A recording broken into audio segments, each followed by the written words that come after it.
Welcome to நிதகைகள் engineering academy. இதில் நம்ம என்ன பார்க்க போகிறோம் அப்படின்னா ப்ரீவியஸ் இயர் கொஸ்டின் பேப்பர் நம்ம பார்த்துட்ருக்கோம். ப்ரீவியஸ் இயர் கொஸ்டின் பேப்பர் அது வந்து ஆர்ஆர்பியில் கேட்டிருப்பாங்க அப்படின்னா டிஎன்பிஎஸ்சி, டிஎன்இபி, எஸ்எஸ்சி, ஐபி இல்லைன்னா ஐஎஸ்ஆர்ஓவில் கேட்டு ப்ரீவியஸ் இயர் கொஸ்டின் பேப்பர் தான் நம்ம என்ன பண்ணிகிட்ருக்கோம் அப்படின்னா இந்த வீடியோஸில் பார்த்துட்ருக்கோம். ஓகேங்களா? ஸோ இன்றைய கேள்வி என்ன அப்படின்னா உங்களுக்கு ஒரு டயக்ராம் மட்டும் கொடுத்துட்டு என்ன கேட்குறாங்க அப்படின்னா மாடுலேஷன் இண்டெக்ஸ். ஓகேங்களா? ஈஸியான கேள்வி. ஓகேங்களா? ஸோ டயக்ராம் கொடுத்துட்டு மாடுலேஷன் இண்டெக்ஸ் பார்த்தோன்னே கண்டுபிடிச்சிடலாம். இது என்ன modulation? AM modulation. So AM மாடுலேஷனில் வேல்யூ மட்டும் தான் இருக்குது. இதுதான் கிவன் டேட்டா. ஓகேங்களா? இப்போ நம்ம என்ன பார்க்கணும் அப்படின்னா இங்கே பாருங்கள், இதானே மினிமம். ஓகேங்களா? இதை நான் என்ன பண்ணிக்கிறேன் அப்படின்னா ஏ மினிமம் அப்படின்னு எடுத்துக்கிறேன். நல்லா பார்த்துக்கோங்க. ஏ மினிமம் எவ்வளோ கொடுத்துருக்காங்க? 15. ஏ மினிமம் எவ்வளோ கொடுத்துருக்காங்க? உங்களுக்கு 15 கொடுத்துருக்காங்க. 15. ஏ மினிமம் இங்கேருந்து 0 பார்த்தா எவ்வளோ தெரியுது உங்களுக்கு? 15 தெரியுது. அடுத்தது என்ன பண்ணுறாங்க அப்படின்னா இன்னொரு வேல்யூ 50 அப்படின்னு கொடுத்துருக்காங்க. தெரியுதுங்களா? இந்த இடம். ஓகேங்களா? இந்த இடம். ஸோ இந்த இடம் எவ்வளோ உங்களுக்கு? 50. A max 50. A max என்னது? 50 அப்படின்னு நம்ம என்ன பண்ணிட்டோம் அப்படின்னா எழுதிட்டோம். அடுத்து என்ன பண்ணணும்னா நீங்க ஃபார்முலா அப்ளை பண்ண வேண்டியதுதான். அடுத்து உங்களுக்கு என்ன ஃபார்முலா கொடுத்துருக்காங்க அந்த ஃபார்முலால போட வேண்டியதுதான்.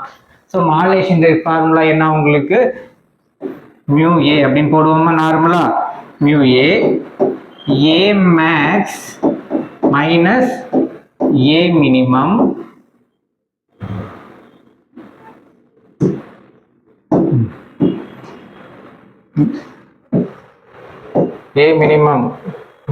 minimum divided by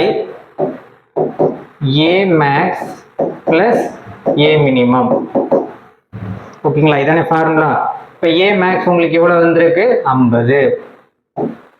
A minimum என்ன வந்திருக்கு? 15, 15. அதே மாதிரி தான் இங்கேயும் நம்ம எழுதுவோம். இங்கே என்ன பண்ணுவோம் அப்படின்னா 50 + 15.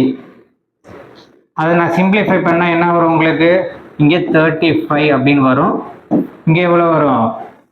50, 65. ஓகேங்களா? இது நார்மலாக 5th டேபிளில் கேன்சல் பண்ண முடியும். 5th டேபிளில் கேன்சல் பண்ணால் இது 7, இது எவ்வளோ? 13. இது 7 / 13. ஸோ 7 / 13 போட்டோன்னா என்ன வரும் உங்களுக்கு? 7 / இங்கே வந்து 0 வந்துடும். அதுக்கப்புறம் என்னது? 5.3. ஓகே, 0.53 அப்படின்றது என்ன வரும் அப்படின்னா உங்களுக்கு இந்த இடத்துல ஆன்சராக வரும். ஓகேங்களா? 0.53 அப்படின்றது உங்களுக்கு என்ன வரும்? ஆன்சராக வரும். வேணா இங்கே போட்டு வேணா பார்த்துக்கோங்க. புட் பண்ணீங்க அப்படின்னா உங்களுக்கு என்ன வரும்? 0.53. ஸோ இதோட ஆன்சர் என்ன? 0.53. இது கிவன்ல எங்க இருக்கு? இங்க இருக்கு. இதுதான் இதோட சொல்யூஷன். நீங்க என்ன பண்ணிடக்கூடாது? டயக்ராம் மட்டும் பார்த்துட்டு கிவன் டேட்டா எதுவுமே இல்லைன்னு நினைச்சிடக்கூடாது. கிவன் டேட்டா இந்த இடத்துல இருக்கு. அதுக்காக தான் இந்த கேள்வி நான் எடுத்து சூஸ் பண்ணி நடத்திட்டு இருக்கேன். ஓகேங்களா? எப்பொழுதுமே கிவன் டேட்டா கொடுத்துட்டு கேட்பாங்க. இங்கே டயக்ராம் மட்டும் கொடுத்துட்டு டயக்ராமில் இருக்கிற ரெப்ரசன்டேஷனை நீங்கள் என்ன பண்ணிடணும்? மென்ஷன் பண்ணி நம்ம ஏ மினிமம் ஏ மேக்ஸிமம் கண்டுபிடிச்சிட்டு அதுலேருந்து என்ன பண்ணிடணும் அப்படின்னா நம்ம இதை சால்வ் பண்ணிடணும். ஓகேங்களா? நெக்ஸ்ட் வீடியோவில் வேற ஒரு சம்மோட மீட் பண்ணுறேன். நம்ம அகாடமிக்கில் எல்லா எக்ஸாமுக்கான இசிஇ கிளாஸஸ் போயிட்டுருக்கு. ஓகேங்களா?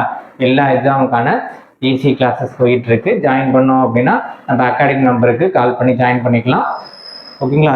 ஃபர்தராக டீட்டெயில் எதுவும் வேணும்னா 7708197281 கால் பண்ணி தெரிஞ்சுக்கோங்க. தேங்க்யூ.